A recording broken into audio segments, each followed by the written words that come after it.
영상 너머로 예배를 참석하시는 분들의 얼굴은 여기서 볼 수 없어서 많이 안타깝습니다. 모두에게 하나님의 넘치는 사랑과 은혜가 있기를 간절히 축원합니다. 사모님께서 늘 기도하시는 대로, 그리고 저도 기도하는 것처럼 코로나19의 상황이 빨리 끝났으면 좋겠습니다. 그리고 그것이 해결되는 과정에서 우리 사랑하는 교우들과 교우들의 가족들에게 아무 문제가 없기를 진심으로 바랍니다. 자, 근데 여기서 이런 생각을 한번 해보았습니다. 목사님 그 코로나19를 위해서 맨날 기도하시는데 코로나19가 왜 해결이 안 됩니까? 하나님 그렇게 능력이 많으시다는데 왜 하나님은 이 문제를 해결을 못하고 계신 겁니까? 누가 저를 찾아와서 그렇게 따지듯이 물어보지는 않았습니다. 그러나 스치듯이 마음속으로 그런 생각들은 해보신 분들이 있는 것 같습니다. 이때를 놓치지 않고 마귀가 할 수만 있으면 다만 몇 사람이라도 그 속에 믿음을 도적질하기 위해서 그런 생각이 스치듯이 뇌리를 지나치게 할 수 있거든요. 그래 마음속으로 그런 마음을 품습니다. 아니 목사님이 그렇게 많이 기도를 하신다는데 왜 해결이 안 되는 거야? 목사님께서 기도하시는 능력이 부족하든지 그 문제를 해결하시는 하나님의 능력이 부족하든지 뭐 둘 중에 하나겠구만. 하나님의 능력이 부족하든지 목사님의 자질이 부족하든지 중요하지 않습니다. 교회를 안 나가기로 결정을 내립니다. 왜? 교회 가봤자 목사님 기도해봤자 들어주지도 않고, 그리고 하나님께서 능력이 많다 그러는데 다 뻥인 것 같아. 하나도 안 되잖아. 그런 생각이 마음속에 강하게 자리를 잡으면 이제는 교회를 오고 싶지 않죠. 교회 가봤자 다 소용없는 짓 같고 쓸데없는 짓 같고 그렇게 마음속으로 느껴질 수 있습니다. 주의 종에게 목사님이든 전도사님이든 기도를 부탁을 합니다.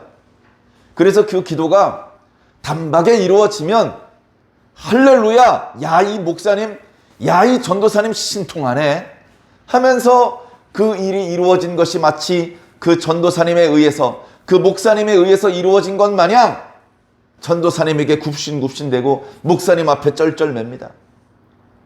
그렇게 전도사님과 목사님을 존대해 주는 건 좋은 일이지만 그 능력이 그 전도사님과 목사님에게서 나타난 것인 양 쩔쩔매는 것은 절대 건강한 신앙이 아니라는 것을 명심해 주시기 바랍니다. 우리의 신앙의 대상은 전도사님과 목사님이 아닙니다. 그분들도 좋은 분들이지만 그러나 우리의 죄를 해결하고 우리를 하나님의 나라까지 인도해 줄 수 있는 능력은 없으십니다. 그 능력은 오직 성삼위 하나님께만 있습니다. 우리는 하나님 앞에 굽신굽신하고 하나님을 존대해 드려야 될 줄로 믿습니다. 그런데 그렇다고 그분들이 우리들의 신앙의 대상이 아니라고 아주 깔보고 무시하고 그러면 안 되겠죠. 그분들에게 기도를 부탁을 했는데 그 기도의 내용들이 당장 성취가 되지 않는다고 해서 아이고 이거 머저리구만 이렇게 생각하는 것은 잘못된 생각입니다. 물론 예수님께서는, 그리고 사도들 중에서 또는 구약의 선지자들 중에서 중한 병에 걸린 사람을 위해서 기도할 때 즉시 고침을 받은 일이 있습니다. 심지어 죽은 사람이 살아나는 일도 있었습니다. 여러분들 교회 목사님이 그걸 못한다고 해서 멍청이고 거짓 선지자냐? 절대 그렇지 않습니다. 절대 그렇지 않습니다. 그가 참 선지자인지 거짓 선지자인지는 그의 손으로 나타나는 능력이 결정해 주는 게 아닙니다. 목사님께서 주일날 설교하시다가 공중부양을 해야 그래야 그 목사님을 하나님의 종으로 믿을 겁니까? 그것은 마귀가 주는 잘못된 생각이라는 것을 꼭 명심해 주시기 바랍니다. 그 사람을 참 선지자로 증명해 주는 것은 그의 입술을 통해서 선포되는 말씀이 성경 말씀과 부합한지, 성령의 감동을 통해서 나오시는 말씀인지 그것을 통해서만 증명된다는 것을 꼭 이해해 주시기 바랍니다. 말씀으로 분별하는 겁니다. 말씀으로. 고기는 빛깔로 구별하는 것이 아니고 맛으로 구별합니다. 맛으로. 물론 빛깔도 좋아야겠죠. 그러나 빛깔이 맛을 책임져 주지 않습니다. 주의 종이 기왕이면 키도 크고 인물도 좋아야겠죠. 그러나 그 좋은 인물이 참된 진리의 말씀을 보장해 주지 않습니다. 오히려 사꾼 중에도 인물 좋은 사꾼들이 많이 있습니다. 외모를 보고 판단하면 안 될 줄로 믿습니다. 그래서 하나님의 백성들에게는 그 사람이 천국에 가야 된다면 반드시 말씀의 맛을 분별하는 능력과 지혜가 선행돼야 됩니다. 그것은 목사님께서 주시는 것이 아니고 하나님께서 주시는 것입니다. 먼저 하나님께 그 분별력을 받고 그리고서 말씀을 듣습니다. 교회 가서 설교 말씀도 듣고 여러 가지 영상을 통해서 다양한 말씀들도 듣고 또는 글로 여러 가지 메시지들을 들을 때 이건 성령님께서 나에게 주시는 말씀이구나. 이건 마귀가 말하는 거짓말이구나. 이거를 분별할 수 있어야 되는 것이죠. 분별력은 그래서 살고 죽는 것을 결정하는 중요한 문제며 이것은 하나님께서 성령님을 통해서 우리에게 주시는 축복의 은사라는 것을 기억해 주시기 바랍니다.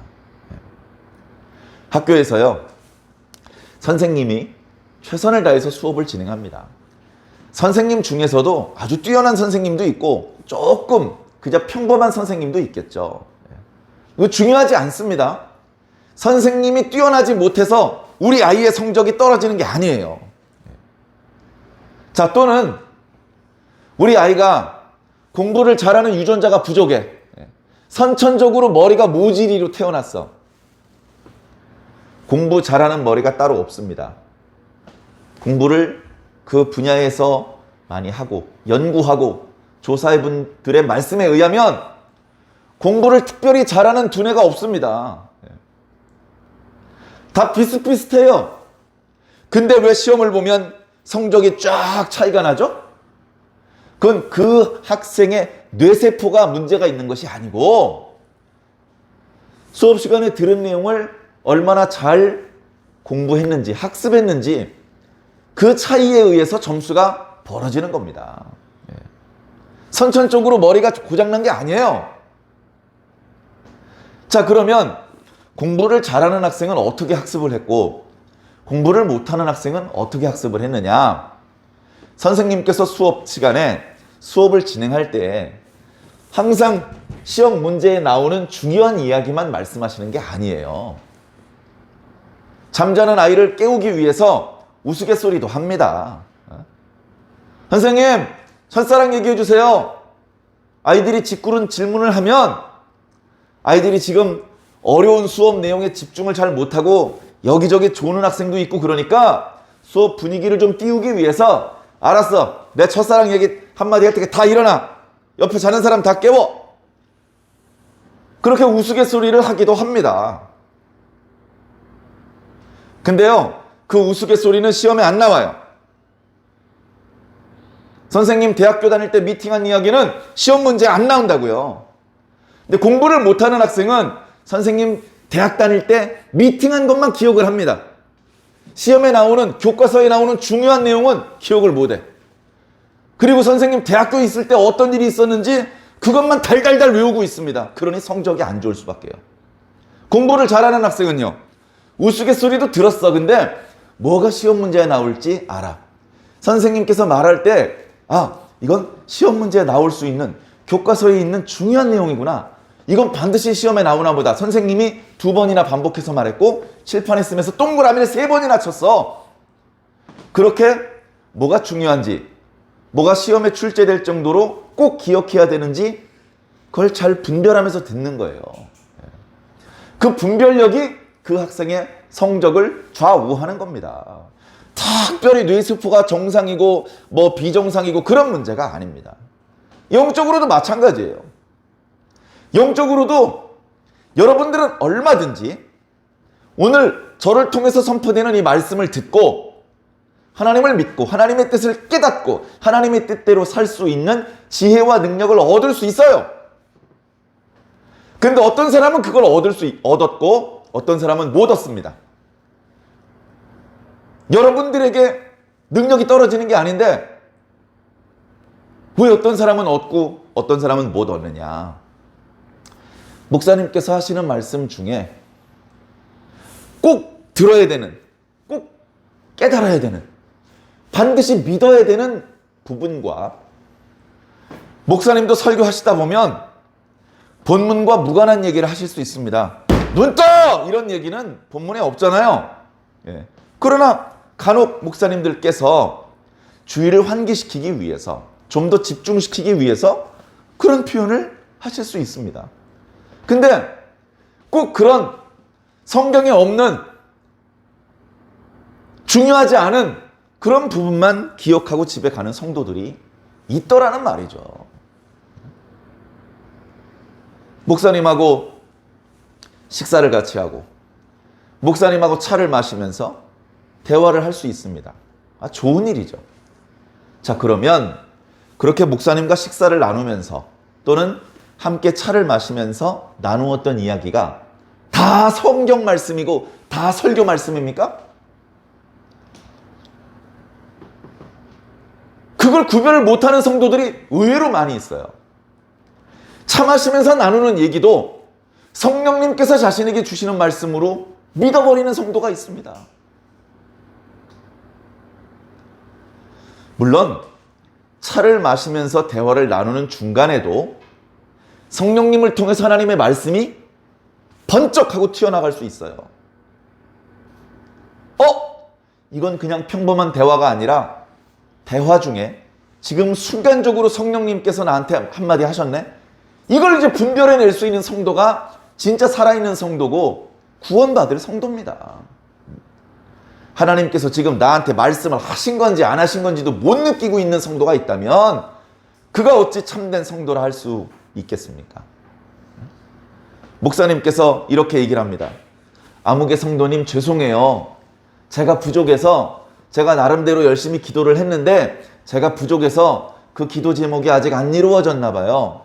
이렇게 말하면 그걸 하나님의 말씀으로 듣습니다.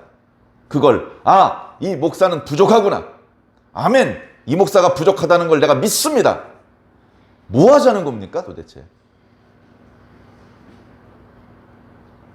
목사님께서 앞에 있는 성도들을 위해서 기도를 하고 있고 기도할 때 장난으로 기도하겠습니까? 주님의 능력을 믿고 기도하는 것이죠. 그러나 앞에 있는 성도가 빨리 그 문제가 해결되지 않아서 난처해하는 그런 모습을 보면서 민망하기 때문에 아이고 죄송합니다. 제가 더 열심히 기도했어야 되는데 정말 부끄럽고 죄송합니다. 더 열심히 기도하겠습니다. 이렇게 말을 한 것을 그것을 성령님께서 주시는 말씀으로 믿고 이 목사가 부족하다는 것을 알려주셔서 감사합니다. 이제 교회 그만 나가겠습니다. 저 딴 교회 나가겠습니다. 이런 결심을 한다면 이게 사람입니까? 뭡니까? 그래서 우리 신앙인들은 분별력이 중요해요. 분별력. 목사님께서 하시는 이야기 중에도 사적인 담소가 있고요. 목사가 사람입니다. 예수님이 아니고요. 천사가 아닙니다. 목사도 사람이에요. 사람의 말을 할 수 있어요. 근데 하나님께서 당신의 족으로 선택하셨기 때문에 특정한 상황 속에는 분명히 사람인데 사람의 말이 변해서 하나님의 능력의 말씀이 되는 수가 있습니다. 여러분, 사람의 말은 절대로 죽어야 될 사람을 살리지 못합니다. 그러나 사람의 말이 변하여 하나님의 음성이 되면 그 음성은 죽은 자를 살려낼 수 있는 능력이 됩니다. 그게 안 믿어지시면 다른 신앙을 찾으셔야죠. 다른 종교를 찾아가셔야죠. 그러나 믿으시면 온전히 믿으시기 바랍니다. 온전히 믿으시고 이것이 말씀인지 아닌지 제대로 분별을 해서 내 마음에 들면 하나님의 말씀, 내 마음에 안 들면 거짓말, 이렇게 자기가 기준이 되어서 내가 복음을 신봉하며 살지 않으시기를 부탁드립니다. 기준은 하나님께 있습니다. 우리는 하나님의 말씀을 나의 말씀으로, 하나님께서 정해놓으신 기준을 나의 기준으로 받아들여야 될 줄로 믿습니다. 자, 그런 믿음의 마음을 바탕에 깔고 오늘 말씀을 들어주시기를 부탁을 드립니다.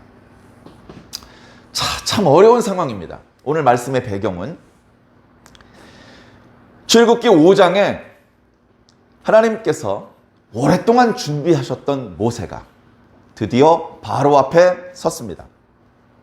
이때가 대충 80세쯤 되었다라고 7장에는 기록하고 있습니다. 그러니까 모세 한 사람만 생각을 하더라도 하나님께서 80년을 준비시키셨습니다. 아차하는 순간 모세가 태어나자마자 날강에 풍당 빠져 죽을 수도 있는 그런 위기의 환경이었지만 하나님의 놀라운 섭리하심으로 모세는 그렇게 죽지 않았고 심지어 애굽왕 바로의 공주의 양자가 되었습니다. 왕궁에서 이집트 왕자로, 어쩌면 장차 이집트의 대권을 물려받을 수도 있는 후계자로 훈련받고 교육받을 수 있는 그런 놀라운 상황 속에 하나님께서 이 모세를 준비시키셨습니다. 물론 그렇게 준비가 잘 되고 있을 때 하나님께서 모세를 부르지 않았습니다. 그때 모세를 불렀다면 모세는 하나님 앞에 넙죽 엎드리지 않고 하나님, 그게 아니죠, 이렇게 하셔야죠 하면서 하나님의 말씀에 순종하는 것이 아니라 하나님 앞에 자기의 뜻을 관철시키려고 건방을 떨었을지도 모릅니다. 하나님께서는 그 모세를 좀 더 온유한 사람으로 준비시키기 위해서 애굽에서 스스로 도망쳐 나갈 수밖에 없는 그런 상황을 만드셨고, 모세는 미디안 광야까지 도망 나가서 거기서 거의 40년 동안을 외롭게 말동무도 없이 장인어른 이드로의 양을 치는 목동의 생활을 하게 하셨습니다. 그리고 80세쯤 되었을 때 하나님께서 떨기나무의 불 가운데 임하셔서 모세를 부르신 것이죠. 모세야, 모세야, 저의 이름을 어떻게 아십니까? 네가 선 곳은 거룩한 곳이니 신발부터 벗도록 하여라. 신발만 벗었겠습니까? 저 같았으면 무릎 꿇고 머리를 땅바닥에 댔을 것 같습니다. 그렇게 운명적인 모세와 하나님과의 만남이 시작되었습니다. 처음에는 하나님의 뜻은 알겠지만 저에게 명하신 그 사명은 감당할 수가 없습니다. 다른 사람을 보내주시옵소서 라고 거절했던 모세는 결국 하나님을 이기지 못하고 하나님의 말씀을 수락하여 애굽 땅으로 돌아갔고 바로 앞에 서게 되었습니다. 그래, 그때 호렙산에서 그 떨기나무 불 앞에서 뱀이 되었다가 다시 지팡이가 되었던 기적이 지금도 되는 것을 보니 하나님께서 나와 함께 하시는 것은 맞나 보다. 이 기적만 해도 엄청난 기적, 깜짝 놀랄 기적인데 이 기적을 바로 앞에 보여주면 바로가 나를 그렇게 무시할 수는 없을 거야. 그러면 하나님께서 바라시는 대로, 그리고 내가 바라는 대로 이 히브리 사람들, 이스라엘 사람들을 애굽의 종의 신분에서 자유자의 신분으로, 그래서 노예의 자리에서 이제 우리 조상들에게 약속하셨던 가나안 땅의 주인공으로 그렇게 갈 수 있겠다. 그런 자신감을 겨우 얻어서 바로 앞에 섰죠. 그게 5장에 나오는 말씀인데요. 그러나 안타깝게도 모세의 기대대로 일이 흘러가지 않았습니다. 바로가 모세의 말을 듣지 않았습니다. 모세의 말을 듣지 않은 이유는 간단했습니다. 바로는 하나님이 누구신지 몰랐기 때문에 그렇습니다. 하나님께서 누구신지 모르면 하나님께서 하시는 일을 거절할 수밖에 없습니다. 바로가 말을 했죠. 여호와가 누구이기에 내가 그의 말을 듣고 이 사람들을 보내주어야 한다는 말이냐? 나는 여호와를 알지 못하니 보내지 않겠노라. 가만 보니까 너희들이 게을르구나.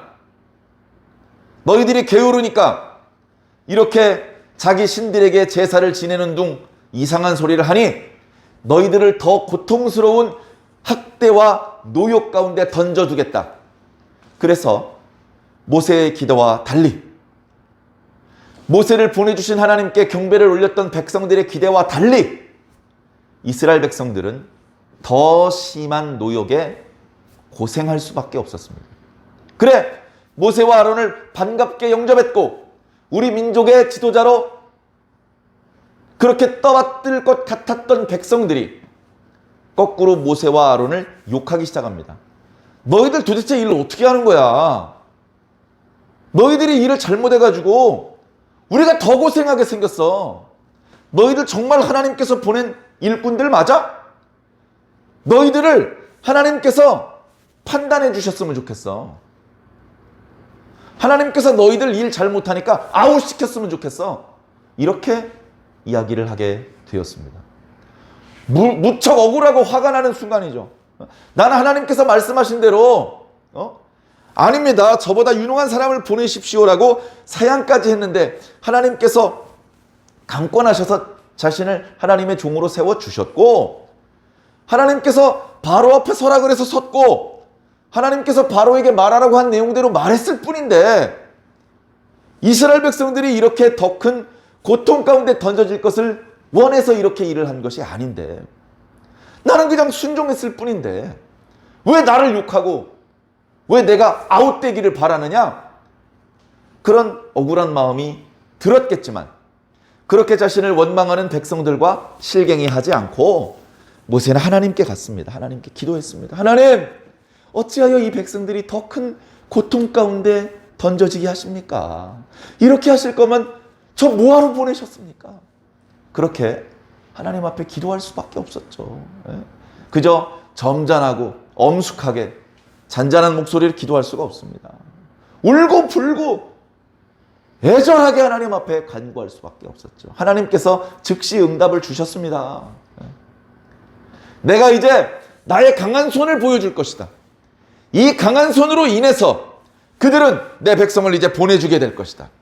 내 백성을 쫓아내보내듯이 보내주게 될 것이다. 내가 너를 통해서 반드시 이스라엘 백성들을 구원해낼 것이다. 그 사실을 백성들한테 이야기해 주도록 해라. 모세가 용기를 내서 백성들 앞에 조금 전에 기도하면서 받았던 하나님의 응답에 대해서 선포해 주었습니다. 근데 처음에 백성들 앞에 섰을 때와 달리 이제는 백성들이 모세의 말을 듣지 않습니다. 왜? 그들이 마음의 상처를 너무 많이 받았어요. 그리고 날마다 몸으로 부딪히는 이 고통이 너무나 심각했기 때문에 모세가 하는 말을 고지 듣지 않았어요. 모세가 답답했습니다. 하나님은 자꾸 백성들한테 말씀을 선포하라고 하고 백성은 믿어주지 않고 야 이거 어떻게 하면 좋으냐? 하나님께서 괜찮아. 백성들이 다 지지해 줄 때까지 지체할 수 없어. 너 빨리 바로한테 가서 내 백성을 당장 보내라! 라고 이야기를 해라. 아니 하나님, 지금 백성들도 제 말을 안 믿는데 바로가 제 말을 듣겠습니까? 게다가요, 저는 말을 잘 못하는 말이 둔한 사람이에요. 이렇게 모세가 또 하나님 앞에 거절을 하는 그런 모습이 5장 말미에 나타나고 있습니다. 자, 그런데 그런 모세의 말이 상당히 진실성이 있는 말이었음에도 불구하고 하나님의 의지를 바꿀 수는 없었습니다. 하나님은 반드시 모세를 통해서 지금 이 시대에 애굽 땅에서 당신의 백성들을 가나안 땅으로 인도하여 내시려고 하는 그런 분명한 계획이 있으셨고 중단 없이 그 뜻을 이루어 가기를 원하셨습니다. 그래서 모세를 계속해서 준비시키는 것이죠. 뒤에 이어지는 말씀들을 보면 이제 모세가 더 이상 하나님께서 말씀하실 때 제가 입이 둔한데요. 아유 백성들도 안 믿어주는데요. 이렇게 변명하고 빼지 않습니다. 말씀하시면 즉시 순종을 합니다. 그러나 5장에 처음 바로 앞에 섰을 때 그때 맛보았던 실패가 얼마나 뼈저렸는지 7장에 다시 두 번째 바로를 만나기까지 모세는 또다시 하나님 전 입이 둔한 자입니다. 하나님 못하겠습니다. 백성도 안 믿어주는데 바로가 제 말을 들어주겠습니까?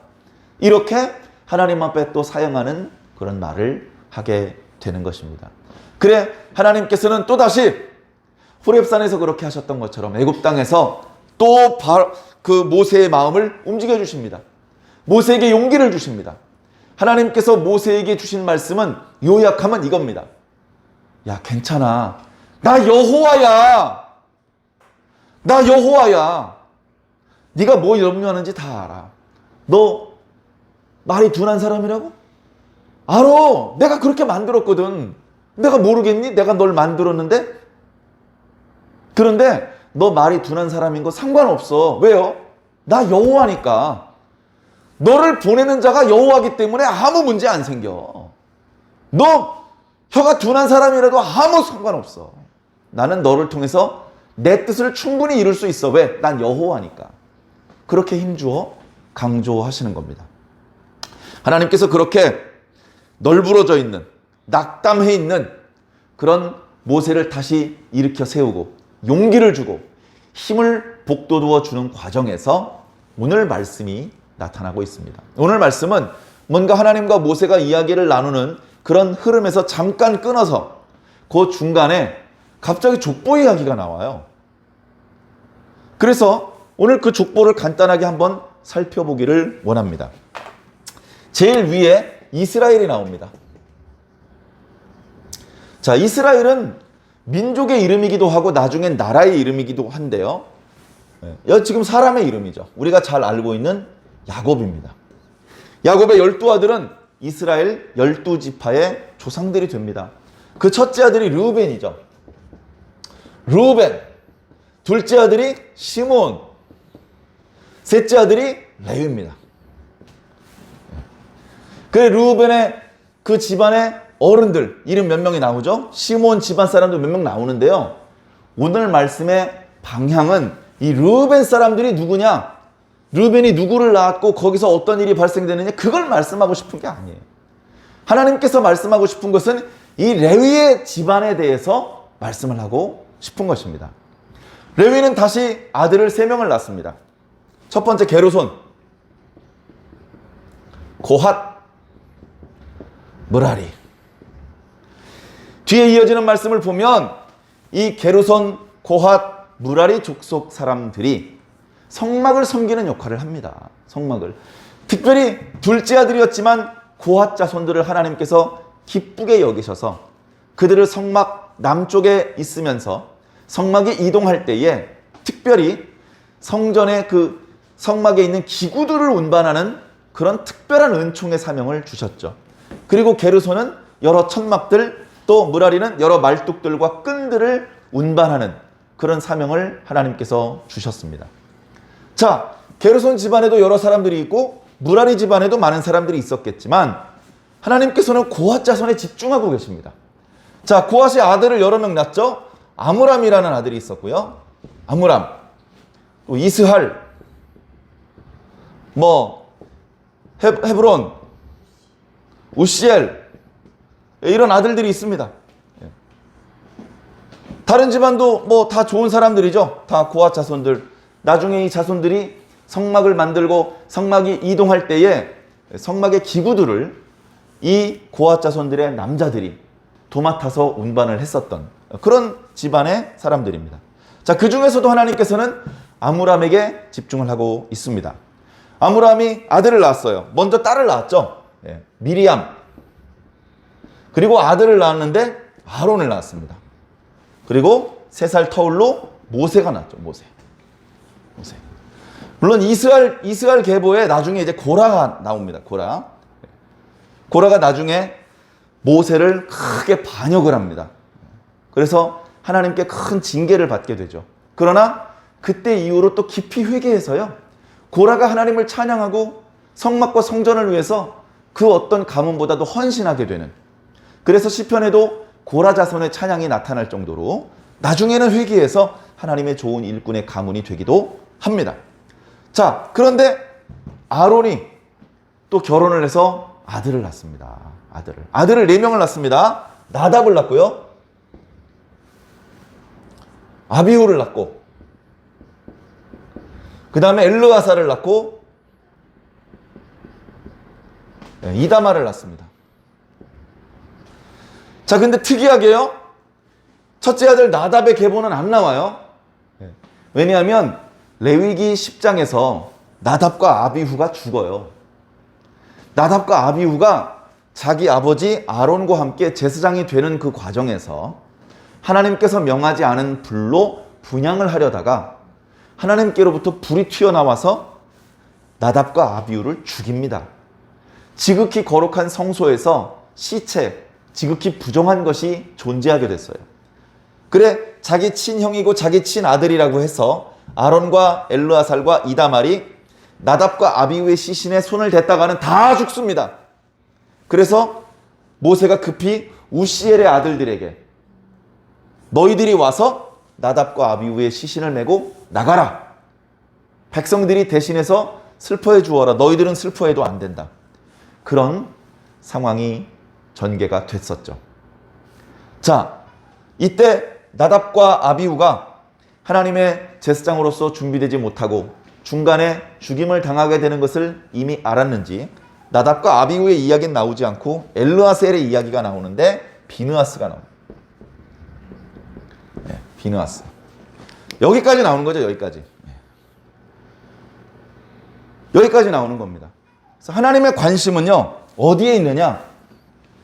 요쪽 줄에 있는 사람들, 요 사람들. 이쪽 줄에 있는 사람들에게 하나님의 관심이 있다는 것을 보여주고 계셔요. 어떤 방법으로 하나님께서 그쪽을 세밀하게 보고 있는지 말씀해 주시냐면 다른 사람들에게는 나타나지 않는 그 사람의 수명을 표현해 주시는 방법으로 알려주십니다. 레위는 137세를 산다. 고핫은 133세를 산다. 아므람은 137세를 산다. 그렇게 오늘 말씀에 나타나고 있죠. 물론 오늘 본문 말씀을 벗어나면 야곱이 147세를 살다 죽은 것도 알고요. 또 아론이 123세를 살다 죽은 것도 알고 있습니다. 다른 분들도 다 레위 사람들이고 모두가 다 이스라엘 사람들이지만 특별히 하나님께서 이 장면에서는 이 레위의 가족들을 유념해서 보고 있습니다. 특별히 여기 아론 때부터 하나님께서 제사장의 규례를 주셔서 아론이 최초의 이스라엘의 대제사장이었고 두 번째는 엘르아살이었고 세 번째는 비느하스가 이스라엘의 대제사장이 되어 제사장 가문의 계보를 이어나가게 된 것이죠.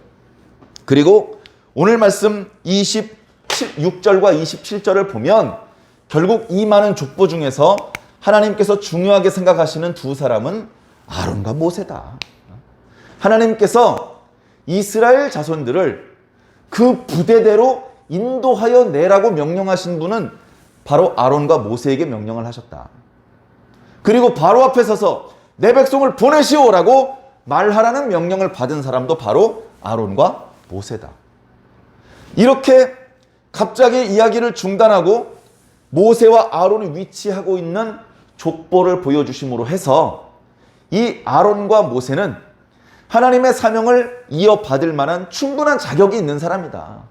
미디안에서 굴러먹다가 꿔다 나온 보리자루처럼 우리 가중대 일꾼이 없어가지고 어디서 대타가 들어와가지고 그렇게 이 역할을 감당하는 게 아니고 아론과 모세는 뼛속까지 이스라엘 자손이고 하나님의 백성 한복판에서 하나님의 특별한 사랑과 은총 가운데 준비된 일꾼이다 라는 것을 하나님께서 보여주시는 것이죠. 누구에게?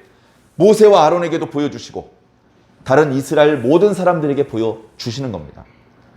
모세는 내 일꾼이다. 나는 모세를 통해서 일할 것이다. 아론이 그와 함께 도울 것이다. 모세와 아론이 하는 말을 너희 모든 백성들은 순종해야 된다. 그리고 너희 모세와 아론 어려운 일이 있지. 바로도 말을 안 듣고 백성들도 안 믿어주고 하나님께서 말씀하신 좋은 상황은 얼른 나타나지 않고 상당히 긴 과도기의 시간이 지나가는 것 같고 예상하지 못했던 난처한 일이 자꾸 발생되고 어렵지.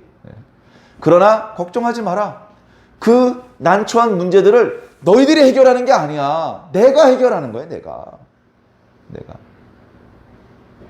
그래, 하나님께서는 모세와 아론에게 오늘 말씀해 보니까 두 가지 사명을 주셨는데 26절에 이스라엘 자손들을 그 군대대로, 그 부대대로 이끌어내라.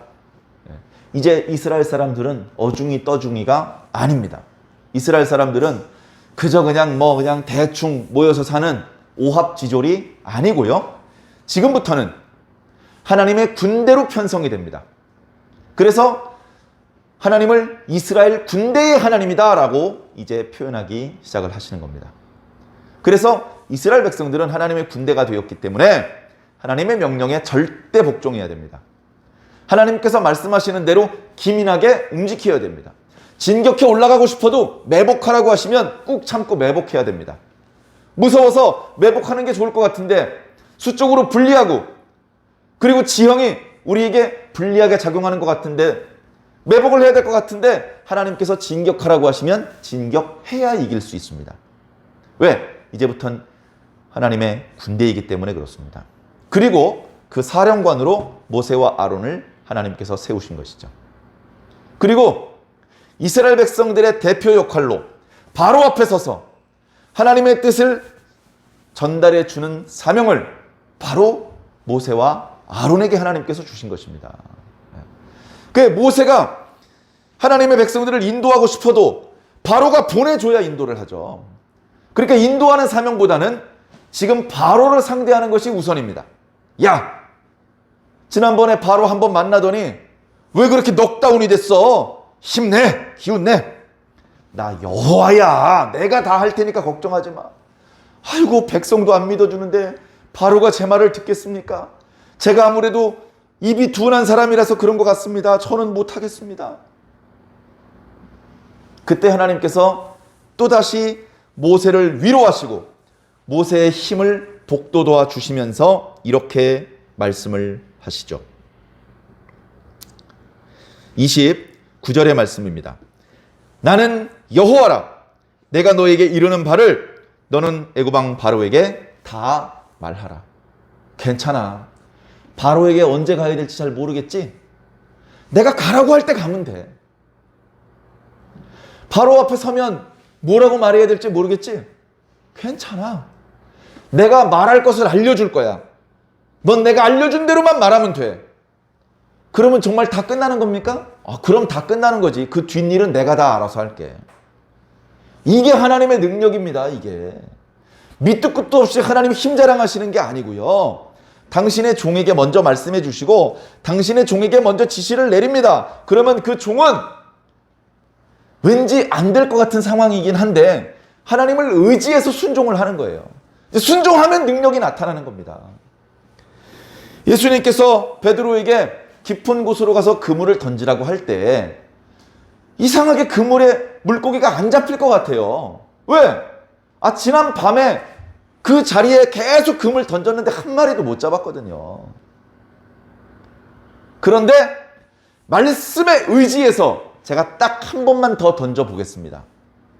그리고서 던졌더니 그물 찢어지게 생겼어요. 너무 많이 잡혀서. 순종할 때 능력이 나타난 줄로 믿습니다. 여러분, 잘 안 믿어질 때 순종해봤자 기대하는 결과가 나타나기 어려운 상황일 것 같을 때 그때 우리가 하나님을 제대로 믿는지 안 믿는지 우리가 하나님의 말씀에 순종하는지 안 하는지 드러나는 순간입니다. 바로 그때 순종하시기 바랍니다. 그때 목사님이 말합니다.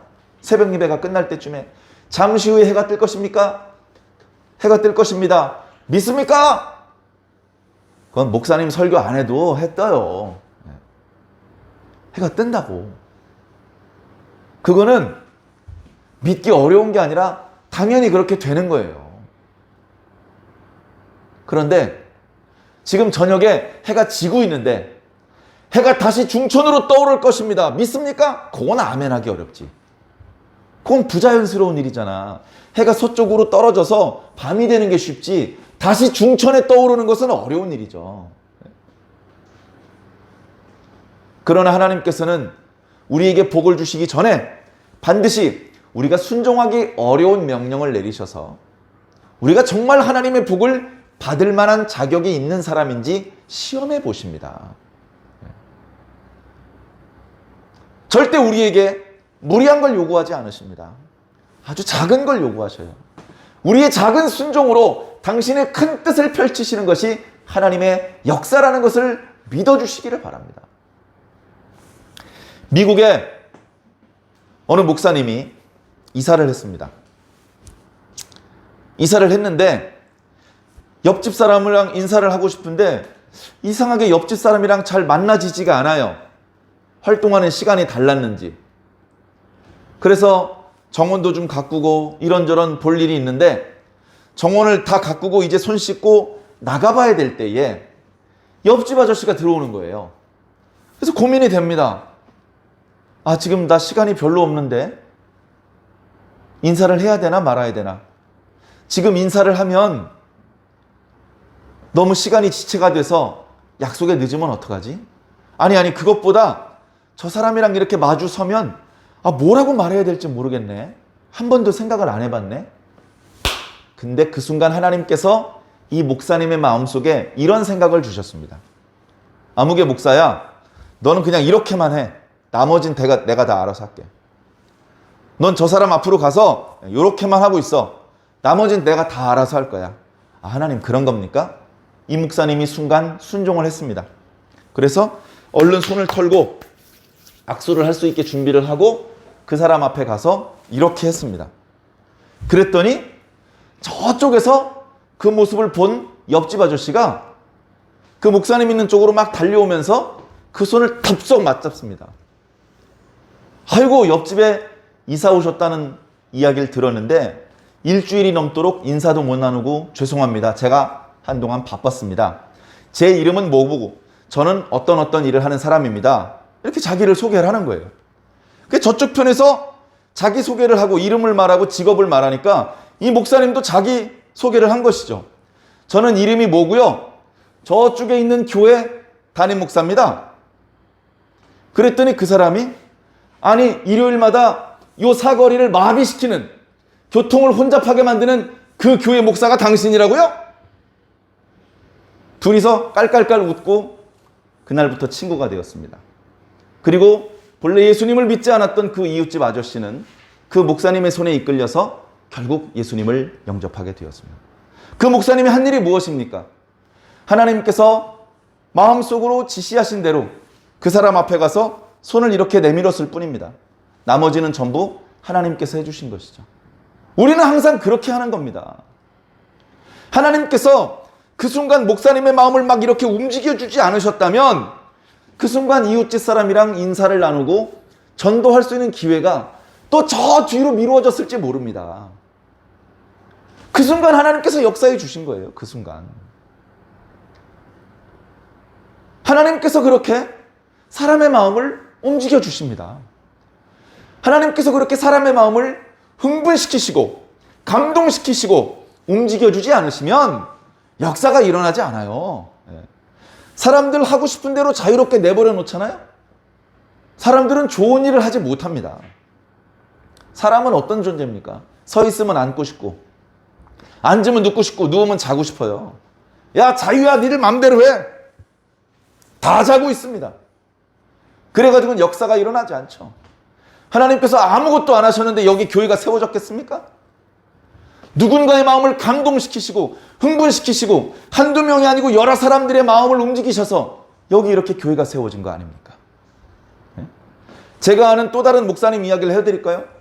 제가 아는 또 다른 목사님이 목욕탕에 갔습니다. 목욕탕에서 아는 성도 만나면 민망하니까 사람들이 자주 안 찾는 평일날 낮에 목욕탕에 갔어요. 그 목욕탕에 가가지고 사우나실에 들어가 있었습니다. 그런데 거기에 등치가 좋은 잉어 문신, 용 문신한 아저씨들이 우르르 들어온 겁니다. 그래 목사님이 순간 움찔해가지고 나가려고 그러는데 그 깡패 같아 보이는 사람 중에 형님뻘 되는 사람이 얘들아, 니들은 좀 나가 있으라. 그 동생들을 나가 있으라고 하더니 목사님하고 둘이 벌거벗은 채로 사우나탕에 앉아 있는데 이 폭력배같이 생긴 아저씨가 막 물어봅니다. 아까부터 눈을 감고 입을 조물조물 하시는데 뭐 하시는 겁니까? 아, 예. 제가 사실은 목사인데 기도하고 있었습니다. 아, 목사님, 저 사실 그렇게 나쁜 사람 아니에요. 하면서 잠깐 이야기를 나누더니 목사님 혹시요, 저도 예수 믿을 수 있겠습니까? 믿을 수 있죠. 어떻게 하면 믿습니까? 그래 목사님께서 그 사우나탕 안에서 옷을 훌렁 벗은 채로 영접기도를 가르쳐 주셨습니다. 영접기도. 그래 목사님께서 알려주시는 대로 그 사람이 영접기도를 그 자리에서 하고, 그럼 저도 이제 예수님 구주로 영접한 겁니다요? 저도 이제 천국 갈 수 있는 거죠 목사님? 아 그럼요. 되게 좋아하더랍니다. 되게 좋아하더랍니다. 그러더니 그 일행 중에 누가 전화를 받더니 형님 빨리 나가봐야 될 것 같습니다. 그러더니 목사님보다 먼저 나간 거예요. 그래서 목사님이 이제 목욕을 마무리하고 나가는데 목욕탕 앞에서 조금 전에 회개 기도하고 영접 기도했던 사람이 칼에 맞아 죽었습니다. 상대편 조직원들과 싸움이 붙은 거죠. 그래 아주 그냥 험악한 싸움을 하는 과정에 그 사람이 죽었어요. 목사님이 갑자기 눈물이 막 쏟아집니다. 그 사우나탕에서 내가 그 사람을 불편하게 생각하고 피했으면 저 사람을 잃어버릴 뻔했는데, 저 사람을 그 사우나탕 안에서라도 예수님을 영접하게 해서 하나님께서 저 사람을 구원하셨구나. 하나님께서 나를 당신의 도구로 사용하셨구나. 그 순간적으로 벌어진 일을 보면서 야, 하나님께서 하시는 거구나 라는 것을 깨달으셨답니다. 우리도 마찬가지입니다.